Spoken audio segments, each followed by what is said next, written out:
ಇಲ್ಲಿಟ್ಟಿರೋ medicines ಎಲ್ಲ ಯಾವ ಥರ ಯೂಸ್ ಆಗುತ್ತೆ ಅಂದರೆ ನೋಡಿ, ಇದು ಲೆಕ್ಸಿನ್ ಪೌಡರ್ ಅಂತ.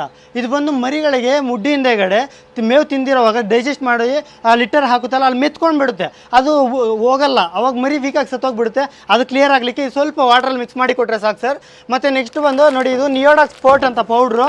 ಈ ಪೌಡ್ರನ್ನ ಏನಕ್ಕೆ ಯೂಸ್ ಮಾಡ್ತೀವಿ ಅಂದರೆ, ಮರಿಗಳು ಅನ್ನೋದು ವೀಕ್ ಆಗಿಬಿಡ್ತವೆ. ಒಂದು ವಾರ 10 ದಿನ ಬಿಟ್ಬಿಟ್ಟು ರೆಕ್ಕೆಗಳು ಜೋಲ್ ಬಿಟ್ಕೊಂಡು ತುಕ್ಕುಡ್ಸ್ಕೊಂಡು ಸತ್ತೋಗುತ್ತೆ. ಇದು ನೀರಲ್ಲಿ ಕೊಟ್ಟರೆ ನಾವು ಬೂಸ್ಟ್ ಕುಡ್ದಂಗೆ ಇನ್ಸ್ಟೆಂಟಾಗಿ ಎನರ್ಜಿ ಕೊಡುತ್ತೆ, ಮರಿನ ಎಬ್ಬಿಸುತ್ತೆ. ಸೊ ಇದು ಪೊಟ್ಯಾಷಿಯಂ ಪರ್ಮ್ಯಾಂಗನೇಟ್ ಸರ್. ಇದೇನಂದರೆ ಫೌಲ್ ಪಾಕ್ಸ್ ಅಂತ ಬಂದವಾಗ, ಅಂದರೆ ಅಮ್ಮವ್ರು ಬರುತ್ತಲ್ಲ ತಲೆ ಮೇಲೆ ಎಲ್ಲ ಗುಳ್ಳೆ ಅದು ಬಂದವಾಗ ಅದನ್ನು ರಿಮೂವ್ ಮಾಡಲಿಕ್ಕೆ ಇದನ್ನು ಯೂಸ್ ಮಾಡ್ತೀವಿ. ಫಸ್ಟ್ ಆದರೆ ವ್ಯಾಕ್ಸಿನ್ ಮಾಡ್ತೀವಿ, ಫೌಲ್ ಪಾಕ್ಸ್ ವ್ಯಾಕ್ಸಿನ್ ಬರುತ್ತೆ.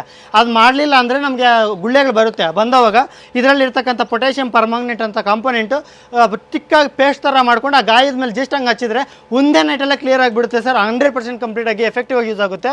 ಅದಾದಮೇಲೆ ಇದಿದೆ ನೋಡಿ, ಇದೇನಿಲ್ಲ, ಜಸ್ಟ್ ಕೋಳಿಗೆ ತೆಮಳು ಬಂದಿದೆ ಗಂಟ್ಲಲ್ಲಿ, ಕೋಳಿಗಳು ಸುಸ್ತಾಗಿದ್ದಾವೆ, ವೀಕ್ ಆಗ್ತಾ ಇದ್ದಾವೆ ಅಂದರೆ ಮಾತ್ರ ಇದನ್ನು ಮೇವಲ್ಲಿ ಏನಿರುತ್ತೆ, ನಾವು ಮೇವು ಕೊಡ್ತೀವಿ ಪೌಡ್ರ್ ಥರ ಇರೋದ್ರಲ್ಲಿ ನೀರು ಹಾಕಿ ಮಿಕ್ಸ್ ಮಾಡಿ ಕೊಟ್ಬಿಟ್ರೆ ತಿಂದುಬಿಟ್ರೆ 100% ಕ್ಯೂರ್ ಆಗುತ್ತೆ. ಒಳ್ಳೆ ಸೊಲ್ಯೂಷನ್ ಸರ್ ಇದು. ಇದು ಒಂದು ಹೈಲಿ ಕಾನ್ಸಂಟ್ರೇಟೆಡ್ ಜಾಸ್ತಿ ಇರುತ್ತೆ, ಇದರಲ್ಲಿ ಸ್ವಲ್ಪ ಕಮ್ಮಿ ಅಂತ ನೋಡಿ ಇದಿರುತ್ತೆ ಎಕೋಬ್ರೀತ್ ಅಂತ. ತೆಮಳು ಬರ್ದಿರೋ ನಿಮ್ಗೆ 100% ಕ್ಯೂರ್ ಮಾಡುತ್ತೆ ಸರ್ ಇದು.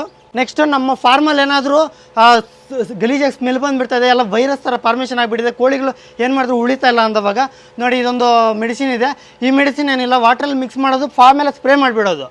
ಕೋಳಿಗಳ ಮೇಲೆ ನಮಗೆ ಸ್ಪ್ರೇ ಬಿದ್ರೂ ಏನೂ ಪ್ರಾಬ್ಲಮ್ ಆಗೋಲ್ಲ ಸರ್. ನಂಬರ್ 1 ಆಗಿ ನಿಂತ್ಕೊತಾವೆ ಕೋಳಿಗಳಿಗೆ, ಅದೆಲ್ಲ ಹೊರಟೋಗುತ್ತೆ ವೈರಸ್ ಅಂಶ ಅನ್ನೋದು. ಮತ್ತು ನಮಗೆ ನೋಡಿ ಇದಿದೆ ಅಲ್ವಾ, ಇದೇನು ಗೊತ್ತಾ, ನಮಗೆ ಕೋಳಿ ಏನು ಬೀಳುತ್ತೆ ನೋಡಿ ಫಾರ್ಮಲ್ಲಿ, ಆವಾಗ ಕೋಳಿ ಮೇಲೆ ಬೀಳೋ ಥರ ಕೂಡ ಹೊಡಿಬೋದು, ಏನು ಪ್ರಾಬ್ಲಮ್ ಆಗೋಲ್ಲ. ಎಲ್ಲ ಹೊರಟೋಗುತ್ತೆ, 1 or 2 ಟೈಮ್ಸ್ ಯೂಸ್ ಮಾಡಿದ್ರೆ ಹೊರಟೋಗುತ್ತೆ. 2 ಮೆಡಿಸಿನ್ ಇದೆ ಸರ್. ಇದು ಮೋಸ್ಟ್ ಇಂಪಾರ್ಟೆಂಟು. ನಾವು ಕೋಳಿ ಸಾಕಾಣಿಕೆ ಮಾಡ್ತಾಯಿದ್ದೀವಿ ಅಂದರೆ ಇದ್ರ ಬಗ್ಗೆ ಏನಾದರೂ ತಿಳ್ಕೊಂಡಿರ್ಬೇಕು 100%. ಯಾಕೆ ಹುಂಜಾಗಳಾಗಿರ್ಬೋದು, ಹೆಣ್ಕೋಳಿಗಳಾಗಿರ್ಬೋದು, ಒಂದು ಸೀಸನ್ ಚೇಂಜ್ ಆಗೋವಾಗ ಕೆಲವೊಂದು ಕೋಳಿಗಳು ಕೊಕ್ಕರೆ ರೋಗ ಬಂದು ಸತ್ತೋಗುತ್ತೆ. ಕೊಕ್ಕರೆ ರೋಗ ಅಂದರೆ ಏನು ಗೊತ್ತಾ, ಜಸ್ಟ್ ಸಿಂಪಲ್ ಇಲ್ಲ, ಲಿಟರ್ ಹಾಕುವಾಗ ನೀರು ಹೊಡೆಯುತ್ತೆ ಬೇದಿ ಥರ, ಮತ್ತು ಅದು ವಿಪರೀತ ಸ್ಮೆಲ್ ಇರುತ್ತೆ.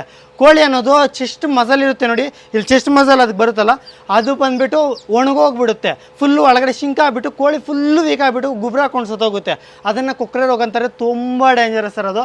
ಅಂಥ ಕೋಳಿಗಳೇನಾದರೂ ಬಂದಿದ್ದರೆ ಜಸ್ಟ್ ಟಕ್ಕಂತ ಅಲ್ಲಿಂದ ತೆಗೆದು ಫಾರ್ಮಿಂದ ಹೊರಗಡೆ ತೊಗೊಂಡು ಹೊರಟೋಗಿ ದೂರಕ್ಕೆ ಈ ಮೆಡಿಸಿನ್ ಆದರೆ ಇದೊಂದು ಇಂಜೆಕ್ಟ್ ಮಾಡಬೇಕು. ಇಂಜೆಕ್ಟ್ ಮಾಡಿದ್ರೆ ನಮಗೆ ಆ ರೋಗ ಅನ್ನೋದು ಕ್ಲಿಯರ್ ಆಗಿಬಿಡುತ್ತೆ.